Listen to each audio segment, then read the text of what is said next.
L'autre jour, après avoir monté le laissez-passer à 38 au 5e étage, puis l'avoir redescendu au premier pour retourner au 5e pour avoir le formulaire complémentaire C17 à faire tamponner à la préfecture d'un autre département, après avoir renseigné mon adresse postale, la couleur des yeux de mon père, le prénom de mon premier animal de compagnie, recopié tous les États-Unis par ordre croissant de superficie afin d'enfin récupérer mon permis macramé, je me suis dit pourquoi l'administration française est aussi chiante et est-ce que étrangler un tout petit peu un employé de préfecture c'est considéré comme une tentative de meurtre? Après avoir constaté qu'une peine pour coups et blessures pouvait aller jusqu'à 10 ans de prison, je me suis dit qu'on allait se contenter de répondre à la question et j'ai lancé dessus mon recherchiste agrégé d'histoire Vincent Girard, big up à lui pour ce délicieux sujet. Je lui ai dit fais-moi un topo sur l'histoire de l'administration française et de sa bureaucratie pour qu'on comprenne pourquoi c'est si compliqué, parce qu'à défaut de brûler tous les formulaires B12, on veut au moins comprendre et l'histoire c'est à ça que ça sert, comprendre pourquoi le monde qui nous entoure il est comme ça aujourd'hui en comprenant par quel chemin tordu on est passé pour en arriver là, c'est-à-dire avoir envie de manger du gravier à chaque fois qu'il faut déposer un dossier administratif. Je suis Manon Bril, vous regardez C'est une autre histoire, et avant de se lancer dans la très peu réjouissante histoire de l'administration, je précise qu'on a un partenaire pour cette vidéo, il s'agit d'Inconi, on en reparle en fin de vidéo. Avant de commencer, comme toujours, en histoire, il faut qu'on précise de quelle période on va parler. Nous, on va démarrer l'étude de la bureaucratie à la Révolution, donc au fin 18e, parce que c'est à partir de là qu'elle est habitée par Satan. Je veux dire, c'est à partir de là qu'elle existe au sens moderne du terme, comme on l'entend aujourd'hui, mais il y avait des pratiques administratives qui s'y apparentaient dans les structures monarchiques déjà, mais on n'a pas non plus toute la nuit, ok, enfin je sais pas vous, mais moi j'ai besoin de temps libre pour rentabiliser mon permis macramé. Ensuite, le terme bureaucratie, pour rappel, ça désigne l'ensemble des pouvoirs des fonctionnaires de l'administration, et ça a souvent une connotation un peu négative, traduisant un certain abus. Pas étonnant parce que apparemment le mot a été forgé par un économiste des années 1770, ce bon vieux Vincent de Gournay, qui utilisait aussi le terme bureaucratie, et dans les deux cas, il y mettait une connotation négative pour dénoncer en fait la trop grande intervention de l'État dans l'économie, ouin la liberté d'entreprendre, tout ça. Ensuite, c'est pendant la Révolution que ce terme devient super répandu, avec toujours une petite connotation négative, parce qu'on a peur que le pouvoir soit encore confisqué au peuple comme il l'avait été pendant la monarchie, mais cette fois via le monde des bureaux de Satan. Ok, le cadre est posé, maintenant on va regarder un petit peu plus précisément chacun des aspects qu'on reproche à la bureaucratie et ce qu'en dit l'histoire. Premier reproche,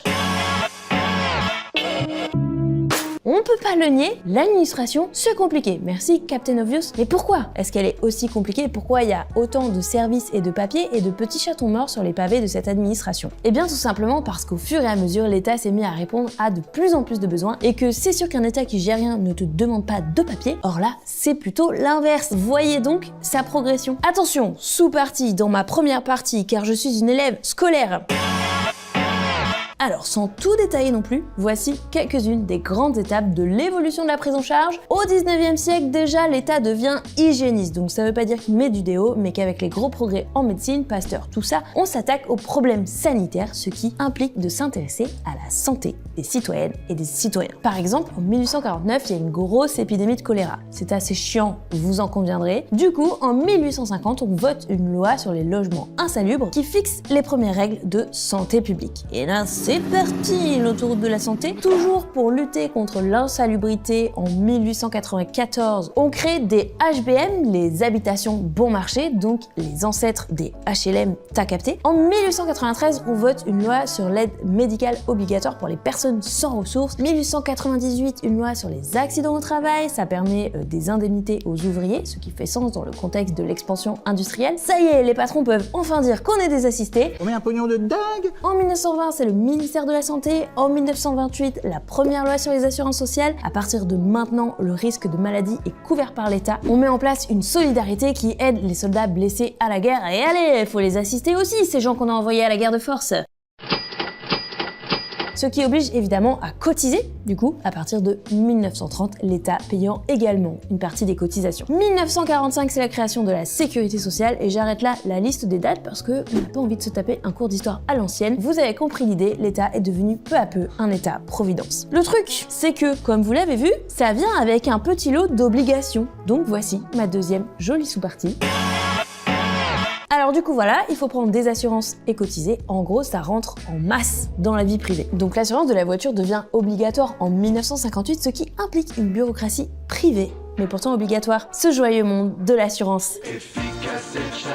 Et ces obligations deviennent si nombreuses qu'on est obligé d'en faire un chapitre entier dans le Code des assurances de 1976, alors que franchement, on avait déjà pas trop envie de lire cet ouvrage. Bref, la bureaucratie n'est plus uniquement nécessaire pour le citoyen, elle est maintenant une obligation. Dites-vous que les Français avaient 8 assurances obligatoires en 45 contre 61 en 82, d'après Renaudot de Le Briard et Roussel qui ont sorti dans les années 80 une typologie des assurances obligatoires parce que probablement ce sont des gens très fun et bon vivants pour écrire ça. Voilà, avec ces deux superbes sous-parties, car moi aussi je suis fun et bonne vivante, pourquoi l'administration est aussi compliquée. Ceci a deux conséquences principales, la méfiance envers l'État et l'agacement, évidemment. Commençons tout de suite par la première.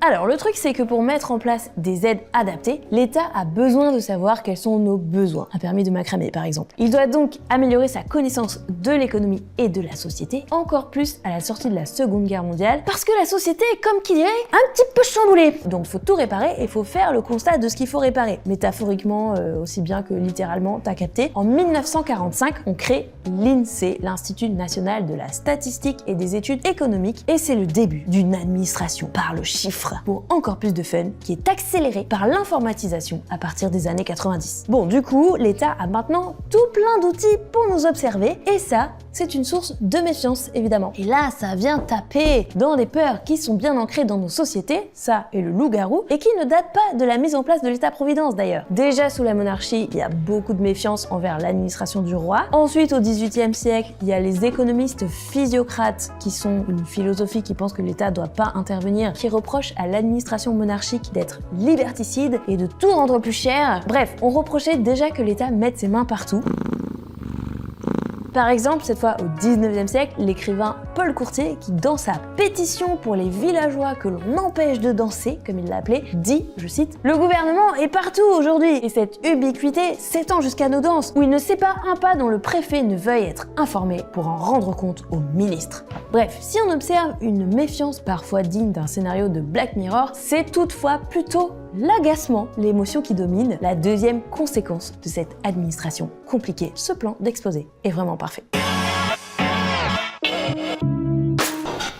Ça c'est cadeau pour Boisdin.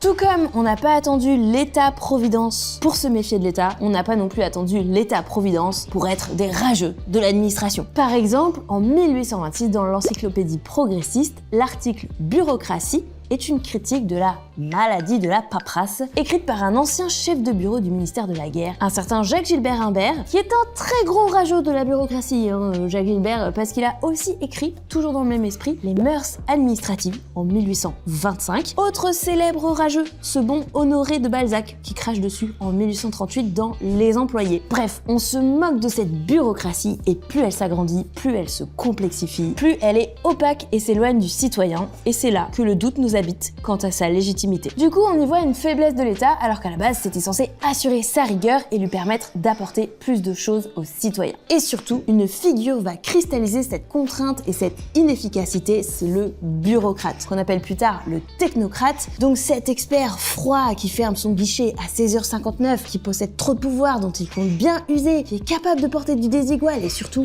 qui est très lent. Ce suppôt de Satan qu'on appelle aussi le fonctionnaire. Ah, désolé, midi 32, on vient de fermer il y a 2 minutes. Donc après avoir parlé de la complexité de l'administration, on attaque un deuxième reproche qui lui est fait. Ah là là, ces tirs au flanc de fonctionnaires. C'est sûr qu'avec la complexité de l'administration, vue de l'extérieur, les tâches des fonctionnaires ont l'air souvent zing zing. À nouveau, je dégaine une sous-partie. plus la bureaucratie s'est étoffée, plus il y a de gestes de bureaucratie. Entendez par là de la paperasse. Et forcément, ça ralentit la vitesse des services. En vrai, avant l'informatisation, imaginez le nombre de papiers qu'il faut checker, etc. Il existait carrément un métier pour ça qui s'appelait le commis de bureau, qui vérifiait que voilà, tout soit bien fait dans les règles, que toutes les étapes soient validées, etc. Du coup, il vit sa meilleure vie en vérifiant toutes les pièces du dossier, qu'il poinçonne pour les valider et que je te fous une agrafe ici et paf, un cachet là, bim, un timbre, hop là, un trombone, une grosse vie de déconne entièrement consacrée à assurer la crédibilité de l'administration et éviter la corruption. Donc, vous comprenez bien pourquoi il est aussi indispensable qu'énervant et que non, Manon, tu n'as pas le droit de l'étrangler quand il te dit que t'as pas le formulaire B12, même si, à tes yeux, il fait du zèle. D'aucuns appelleront ça de la conscience professionnelle. Ah bon, le métier a disparu avec l'informatisation, mais vous voyez. Et puis, bien sûr, on parle pas des métiers encore plus désagréables pour le contribuable, tels que le percepteur qui vient réclamer vos sous-sous et qui aspirerait votre âme s'il le pouvait. Cela dit, la complexité des métiers administratifs n'était pas liée uniquement au bon déroulement de son fonctionnement. Il s'agissait aussi de rituels sociaux. Je vous explique ça dans la deuxième sous-partie, youpi. Et oui, les gestes compliqués de la bureaucratie, ils ont aussi longtemps eu un rôle de marqueur hiérarchique entre les fonctionnaires. C'est pour ça qu'on parle de rituels sociaux. Je m'explique. En gros, il y a une étiquette de la bureaucratie, exactement comme l'étiquette à la cour des rois de France. Vous vous souvenez, je vous en ai parlé dans la vidéo sur Marie-Antoinette. Comment ça, vous avez pas vu toutes mes vidéos ? Je disais, l'étiquette, en gros, c'est un ensemble de règles de bienséance à respecter qui permet de marquer le rang social de chacun. Ça n'existe pas qu'à la cour, donc exactement comme aujourd'hui, tu sais que t'appelles ton boss Monsieur Prout, alors que t'appelles ton collègue par son prénom, Jean Prout. Exemple de règle de bienséance, extraite du manuel de l'employé de 1828. Je cite « Observez bien, jeune employé, observez bien ces diverses gradations de l'échelle administrative. Composez votre visage, votre air, vos manières selon le rang du personnage que vous abordez. Soyez affable avec les surnuméraires, civil avec vos collègues, poli avec les sous-chefs, respectueux vis-à-vis des chefs de bureau, souple devant les chefs de division, dites bonjour au premier, serrez la main au second, saluez les troisièmes, inclinez-vous devant les quatrièmes et couchez-vous devant les derniers. Ah, bonjour Monsieur Prout. Bref, c'est ce qui structure les rapports humains. Ça n'empêche pas que, vu de l'extérieur, ça paraisse complètement zinzou. Et voilà, exactement comme l'État en général, les fonctionnaires et ou les employés de bureau, dans le privé aussi, sont méprisés. De tout temps, les hommes ont critiqué les gens de bureau. C'est par exemple ce que fait Georges Courteline dans sa pièce Monsieur Badin en 1897, qui raconte les méfaits de l'employé Badin, qui passe son temps à trouver des feintes pour ne rien foutre. On peut aussi citer ce bon vieux Guy de Maupassant, qui fait une critique très acerbe de ces métiers dans Les Employés, un article qu'il publie dans Le Gaulois le 4 janvier 1882. Il dit que c'est les vies les plus déprimantes de la Terre, avec un destin tout tracé et une routine à crever d'ennui, qu'il connaît bien, et pour cause, puisqu'il a lui-même été bien planqué dans un poste au ministère de la Marine, pour lequel il a d'ailleurs été pistonné et où apparemment il foutait pas grand chose. Donc il sait de quoi il parle. Il dit « Sur la porte des ministères, on devrait écrire en lettres noires la célèbre phrase de Dante « Laissez toute espérance, vous qui entrez ». On pénètre là vers 22 ans, on y reste jusqu'à 60, et pendant cette longue période, rien ne se passe. L'existence tout entière s'écoule dans le petit bureau sombre, toujours le même, tapissé de carton vert. En plus, il se trouve que depuis 1799, il a été mis en place le principe d'irresponsabilité des fonctionnaires. Donc ils peuvent pas être poursuivis pour des faits qui sont liés à leur fonction en dehors d'une décision du Conseil d'État. Donc ils ont genre carte blanche pour rien foutre, c'est branque. Sauf que la vérité, et vous l'avez probablement lu entre les lignes de mon ironie, c'est que les conditions de travail pour les fonctionnaires sont très difficiles. Oui. Pendant longtemps, les fonctionnaires n'ont pas le droit aux progrès sociaux des 19e, 20e siècles. Les salaires sont très bas, il y a peu de possibilités d'évolution de carrière, ils travaillent le samedi, ce qui n'est fini pour tous les ministères qu'en 1968, mais également, ils n'avaient pas le droit de grève, qui a été mis en place pour tous les autres entre 1864 et 1884, et pour les fonctionnaires seulement en 1946, donc 62 ans plus tard quand même. Par conséquent, les agents de la bureaucratie ont vite eu des revendications sur leurs conditions de travail qui se sont progressivement améliorées, même si, vous n'êtes pas sans savoir que c'est toujours pas la folie. Toutefois, à partir des années 1870, on a progressivement mis en place les concours de recrutement ainsi qu'un vrai système d'avancement de carrière très réglé avec plus de possibilités d'évolution. En réaction, du coup, ça contribue encore une fois à voir l'administration comme une corporation sur laquelle le monde extérieur n'a que peu de prise. Et après, il y a des gens qui disent qu'ils veulent étrangler des fonctionnaires et que c'est Satan qui dirige les bureaux. Bref, les Français entretiennent un rapport ambigu aux fonctionnaires qu'on méprise et qu'on traite de toutes les tares, mais qu'on regrette lorsqu'il a disparu, notamment lorsqu'à partir des années 80, l'État opère un tournant et commence à privatiser et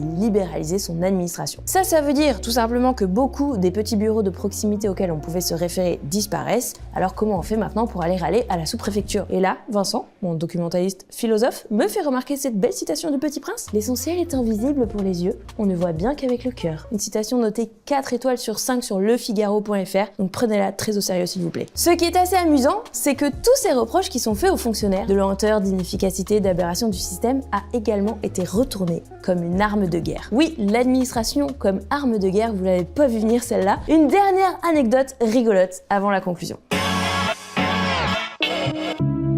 La bureaucratie a ni plus ni moins été un outil de résistance pendant la Seconde Guerre mondiale. Ça, on n'était pas prêts. J'ai découvert ça il y a quelques années lors de la conférence d'Horizon Bulle aux historiques de Nota Bene. Vous pouvez la voir, elle est en ligne. Je vous mets une petite fiche, tout ça. En gros, l'OSS, l'Office of Strategic Services, donc c'est l'ancêtre de la CIA, a mis au point des techniques de sabotage sociaux et a même édité un manuel pour former des agents à une résistance passive pourtant redoutable. En fait, en gros, il s'agit de se faire embaucher dans des administrations de l'ennemi ou des administrations collabos et de s'appuyer justement sur la logique bureaucratique lourde pour ralentir absolument toute l'efficacité des administrations. Oui, enfin les fonctionnaires qui vont pouvoir utiliser tout leur potentiel en travaillant très doucement, en faisant trop de réunions, en envoyant des courriers au dernier moment, en prenant trop de temps au supérieur, en posant plein de questions, en demandant une validation au chef pour tout et n'importe quoi, ou tout simplement en appliquant à la lettre toutes les consignes du règlement, ce qui en plus vous fait passer pour un employé très appliqué. En gros, du sabotage donc. Bref, c'est très rigolo, je vous recommande chaudement d'aller voir ça. Et maintenant, on conclut enfin cette vidéo.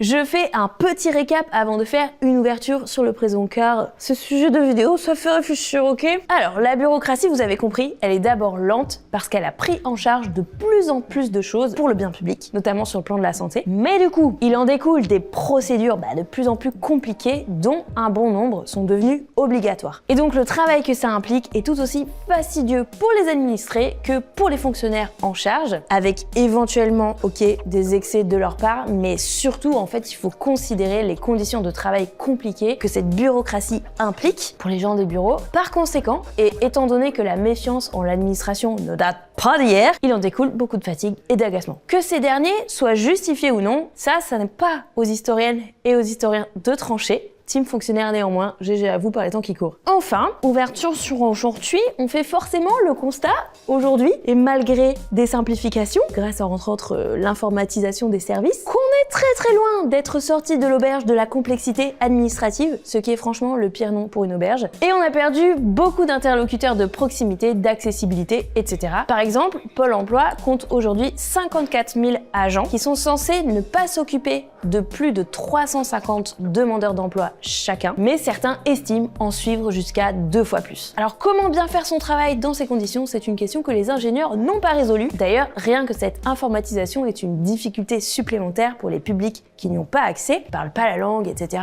Aujourd'hui, il y a pas mal d'associations qui soulignent également la dimension politique que ces lourdes démarches impliquent. Pour ne citer qu'un exemple, c'est le cas du GISTI, le groupe d'information et de soutien des immigrés, qui a pour objectif d'informer les immigrés de l'existence de leurs droits et d'agir pour la reconnaissance de ces droits sur la base du principe de l'égalité et de la liberté de circulation. Pareil, il y a énormément de non-recours aux aides. Il y a une étude de la DREES, la Direction de la recherche des études de l'évaluation et de la statistique, qui en 2022 affirme que les taux de non-recours aux aides dues sont très importants. Ils estiment à 50% le taux de non-recours au minimum vieillesse chez les personnes qui pourraient le demander, donc 34% de non-recours au RSA, 30% à l'assurance chômage, donc les assistés pas si assisté visiblement. Et les raisons de ce non-recours, ça serait pour 37% un manque d'informations sur les aides et les programmes, 17% une crainte de conséquences négatives comme le contrôle de l'État et la perte éventuelle de droits, et 15% seulement un refus d'assistance. Donc en vérité, évidemment, c'est hyper complexe de simplifier toute cette administration et d'éviter ce type d'écueil qu'est le non-recours. Si le sujet vous intéresse après ce topo historique et pour creuser le présent, je vous recommande une enquête de sociologie de Marie Alauzin qui a travaillé sur la création en 2014 de la première start-up d'État qui s'appelait Mes Aides et qui permettait de connaître rapidement toutes les aides auxquelles chacun et chacune avait droit et qui a pourtant été un fiasco. Vous avez tout en description ainsi que les sources qu'on a utilisées comme d'hab. Merci beaucoup d'avoir suivi cette vidéo un peu technique, c'est vrai, mais si vous êtes encore ici, je suppose que c'est que ça vous a intéressé. Alors n'hésitez pas à vous abonner. Ici, c'est le genre d'enquête qu'on fait souvent. En gros, moi j'aime bien me poser des questions sur mais pourquoi ça c'est comme ça aujourd'hui et chercher à travers l'histoire ce qui nous a conduit à ça. J'avais fait par exemple avec la vidéo pourquoi c'est mal vu de glander. J'adore faire ça. Vous verrez souvent ça ici. Il y en aura d'autres. N'hésitez pas donc à vous abonner et en plus, ça nous apporte du soutien et de la motivation.